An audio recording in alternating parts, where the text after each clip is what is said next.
Have you ever had a back pass when you had to break through 1v1 in the offensive line? Or is there a scene where you missed a really good 1v1 chance and still remember? I've done that so many times. Today we're going to be very detailed and serious about how to win in such a 1v1 situation. 1v1 probability game in a situation. Rather than telling you how to win rock paper scissors unconditionally when comparing 1v1 breakthrough to rock paper scissors, this video will show you at least the best judgment and probability and most appropriate movements and dribbles for each situation. 1v1 breakthrough means that if the speed difference is actually too overwhelming, it is practically very difficult for a slow person to catch a fast person other than a foul. But if you're a novice amateur watching this video, I don't think there's a lot of people who work out with you who are overwhelmingly fast. Why 1v1 breakthrough is important in soccer. In the end, soccer will be won by 1v1. This is what a director said. I remember him as a very famous director, but I don't remember who he is. But the message is so intense and deeply sympathetic. Soccer is 11 to 11, but in the end, it will be won in 1v1. If you think about it, it makes perfect sense. If the striker can continue to break through the defender in a 1v1 situation, he will cover it right away in modern soccer, which has a narrow gap between players, right? However, the moment you leave the cover, the central striker becomes free. And if such a situation is repeated a few times, of course, the central defense will be biased toward continuing to break through. I'm waiting to cover it in advance. In the end, anyway, success in 1v1 breakthrough is very important because it can create a critical defensive crack in offense. 1v1 breakthrough by situation. The 1v1 breakthrough needs to first differentiate the situation. There are three main situations in which defenders are out of pressure. Shooting or passing is critical, breaking through it with bait, and literally having to just put aside the defense. The situation where you just have to beat the defense that you will mainly deal with today is usually a situation where you will break through in the side area. Because first of all, the basics of defense block the center. It's natural to think about it. This is because the purpose of soccer is literally a goal, and if you want to shoot to score a goal, it is most likely to be done in the center. So even if you miss the side a little, you have no choice but to come to the center to score a goal in the end. So the defensive organization is much denser in the center. Then, it is difficult to dribble in the center of the forward area because there are many defenders, and if it is taken away while dribbling in the midfield or defense area, it will be a serious mistake and the probability of losing a point increases. In midfield or defense areas, it is much simpler and more effective to connect the ball to midfielders or strikers in front of you than dribbling, so a breakthrough attempt itself is meaningless. However, even in midfield or defense areas, there are many breakthroughs while pretending to be to pressure or passing, so even if you try to change the direction you want to pass or kick or pass, it is a very effective breakthrough. However, preferably in the defense area, it is better not to break through unless it is clear. Even if inevitable, it is safer to go outward rather than toward the center. Back to the essence. And for the preceding reasons, breaking through on the side is the most effective and valid situation. And essentially the side area, more precisely the side area, needs to be beat in the side striker area so that the attack can be unraveled. Soccer is a game that wins only when you score a goal. No matter how high the ball possession is, you can't win if you don't score a goal. But to win, you have to break through a thick defensive wall. The thinnest defensive wall is right on the side, and it is theoretically and probabilistically most appropriate to break down the defensive wall, starting with a small crack on the side, so you have to break through in the side wing area. And if it gets blocked repeatedly, the side defender tries to break through even by playing a somewhat physical overwrapping. Actually, there's a way to get a 2-to-1 pass to get in, but this video is about a 1-to-1 breakthrough, so let's focus on that. Things to consider when you break through 1v1. So what are some things to consider in a 1v1 situation? First of all, there is the posture of the opponent's defense, whether there is a defense to enter the cover behind the defense faced, and the space to run. First of all, if the opposing defense stands side by side, the defender can never follow the striker wherever he hits, whether it's right, left, or Garang, assuming that the defense and I have similar speeds. In particular, if the striker comes with speed, you can never follow the striker. Because first of all, the striker runs in the direction he was looking forward and the defender has to turn around and run, and the speed starts at 0, so the defender is absolutely at a disadvantage. But if you're not a beginner at soccer, there's hardly a defense standing like that. Then if you've played soccer even a little bit, as you can see now, you're standing in a half self position with one foot forward. The half position is literally a half position. If you dribble to your feet, the defender is dynamic again, so it's hard to catch up quickly. So there are defenders who fake that kind of step. However, the striker has an advantage under the assumption that the speed is similar. And I watched a video of Lee Seung-woo playing one-on-one on a YouTube channel, and I saw him dribble the ball in the direction of his feet in front of him, but he touched it as close as possible. What are the disadvantages of hitting it close to your feet? That's right, it increases the risk of getting caught on the defensive foot. However, Lee Seung-woo showed a slight float of the ball so that it wouldn't get caught on his foot. I think that's a great tip. And if another defender is waiting to cover behind the defender facing the striker, passing may be a better option than breaking through, because the situation of waiting to cover itself will be more biased in one direction. In summary, the things to consider when making a breakthrough are the defender's standing posture, whether he is a defender to come in to cover, and the space to dribble. If the defender stands facing the front, you can dribble in any direction. If a defender stands in a semi-autonomous position, it is much more advantageous to dribble from the defender's feet toward the front foot because the defender has to turn his body. And if the defense that will be covered is biased in one direction, there is not enough space to dribble, and passing is likely to be a better option. Why you should be confident in breaking through in 1v1 situations. What I'm going to explain now is why you have to be confident in breaking through one-on-one situations. Please watch the video and clap together when I clap.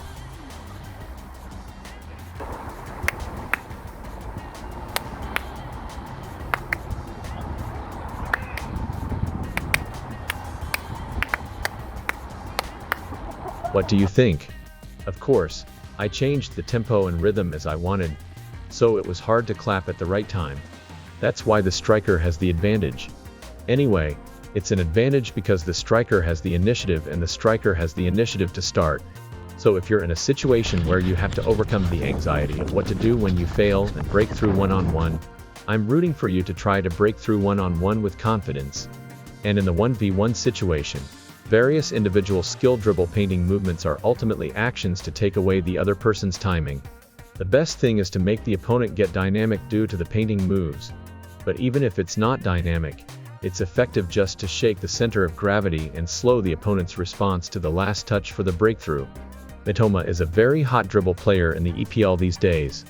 Mitoma seems to have become more famous by writing a paper at Dribblo University. So I looked for a paper. It was hard to find the original text, and there was a web page that I summarized, so I brought it. The gaze does not look at the ball, but focuses on the space between the opponent and the other person. And if you can make the opponent's center and body move through body painting, you will win. There are things that professional strikers and famous soccer YouTubers I know say in unison. It's dribbling at the defender's foot movement, dribbling at the moment he stretches his leg, or dribbling the moment his foot touches the ground. These words seem different at first glance, but if you think about them carefully, they have something in common that they eventually move according to the reaction of the opponent's defense. So, the attack is unconditionally advantageous because the words that are said all look at the defender's foot and hit it. However, in a real soccer game, when 22 players or spectators on the field are in the spotlight, it takes considerable confidence to continue dribbling while shaking the center of gravity of the defense until the defender stretches his foot. So you need a lot of practice and you need to be strong mentally. I hope you always have confidence that attack is advantageous during the practice process. How to increase the success rate of 1v1 breakthrough. So what are some ways to increase the success rate of breakthroughs? There's a change in dribbling speed and tempo, a change in direction, a change in intention, and a battle of spacing. The change in dribbling speed and tempo is to go slowly and then suddenly fast. then suddenly stop, and the direction is to change the direction of movement or the direction of movement momentarily. And the change of intent is to change intentions momentarily when you don't see any intention to break through, such as suddenly hitting and running while trying to stop and pass back. Did you notice? I don't know if you noticed the repeated words while I was just explaining the success rate of the breakthrough, but you used a lot of these words, suddenly, and moment, right? Yes, that's right. The key to breakthrough is suddenly and momentarily. However, don't you feel that the dribble change alone is not enough in 1v1 breakthrough? Yes, that's right. The most important key in 1v1 breakthrough is the distance between the attacker and the defender. In fact, 1v1 can be said to be a battle of distance control and timing. What if the distance is too great? If the distance is too far, no matter how fast the attacker gets the timing, they will have a hard time passing the defender. So, smart defenders will keep moving backwards as the attacker approaches, trying to delay the attacker as much as possible without giving the attacker an advantage. But that is also a story outside the penalty box. In the penalty box, the defender cannot keep running back and delaying the defense. In the penalty box, the distance between the attacker and the defender allows the attacker to shoot easily, so you can't just go backwards and delay. Then what if the distance between the striker and the defender is too narrow? If the distance is too narrow, it actually starts as close as possible to the defender, so if the ball passes through, it is good to beat the defender, but the probability of the ball being caught on the defender's foot increases a lot. That's why the striker and the defender are fighting for distance adjustment and timing in 1v1 after all. The striker is trying to get within a winning distance, and the defender is buying time for our team members to join the defense by narrowing the distance very quickly or widening the distance so as not to give the striker a winning distance. But there is no standardized answer for this distance, because in general, it is said that the last touch around 1.5 meters to 2 meters is the distance to beat the defender without being caught by the defender's foot. But it is also good to learn this part through repeated practice because each defender's physical conditions vary and how fast the striker approaches, and what happens if the touch is a little long when the striker and the defender are fighting fiercely over the distance. It gives the defender room to take it away right away. Then, what are some ways to move quickly and shorten the touch? If you think that the foot you touch when you touch it right away is fixed and you only touch with the movement of the stepping foot, you can do it most efficiently. What you're looking at is a scene where you hit with a touchy foot. And the touch that I explained to you is not moving with the feet fixed as much as possible, but shortening the touch with only the stepping movement gives the shortest and most efficient feeling of sticking to the feet, giving the defender no room to attack.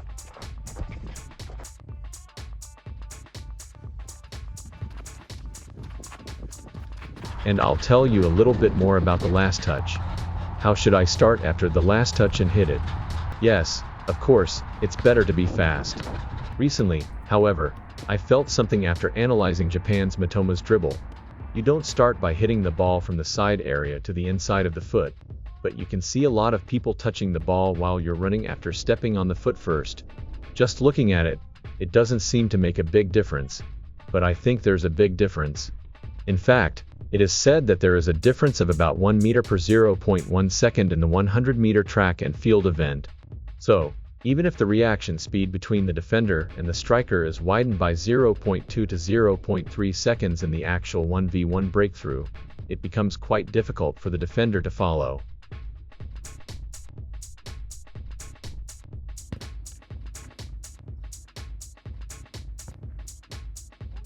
And there is a decisive clue, and there is a subtle atmosphere throughout the game between the striker who once started at an anomalous timing and the defender who was once pushed back.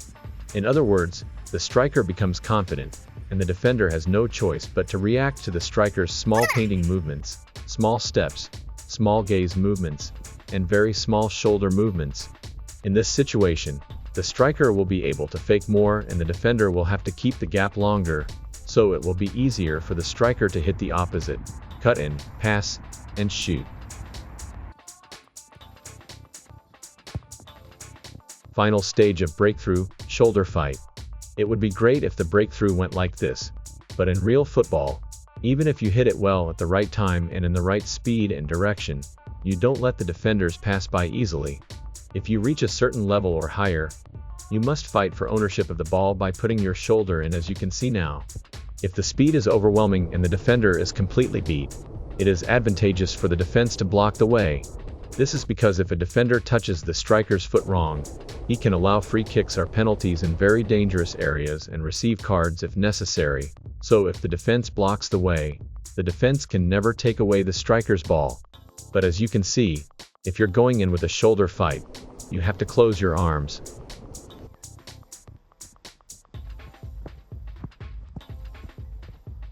People who are learning soccer for the first time may think it's a foul, but putting their arms in like that is a very good play.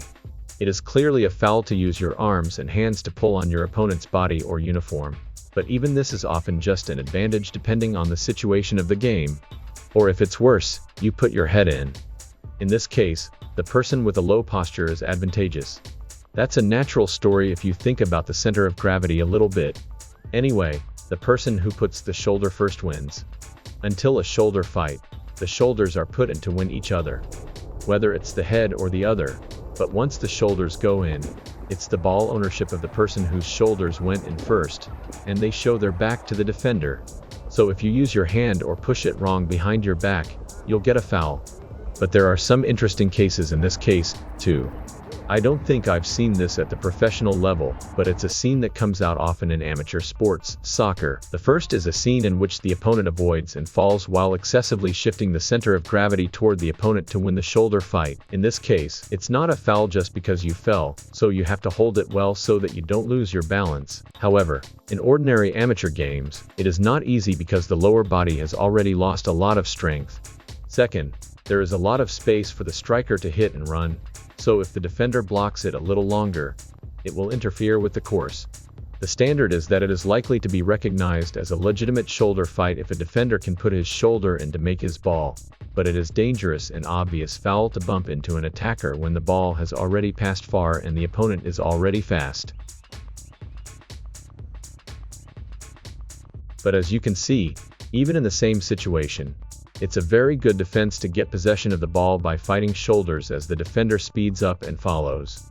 If you express this second situation with an angle, the closer the defender and striker's current body movement direction is to 0, that is, if they run parallel and have a shoulder fight, it is likely not a foul, and if the movement direction is to 90 degrees or more, it is a foul. This is not a special theory or formula, but when I analyzed and divided the situation, 90 degrees is a foul. In other words, the worst case of a frontal collision is 180 degrees, which is very dangerous. In this case, you don't intend to block the ball, but only the person. But what's really interesting here is that the foul in the 1v1 situation I'm talking about is usually like that in soccer, not absolute, and even this is ambiguous. And there's a little bit different for each referee. I think this is another charm of soccer.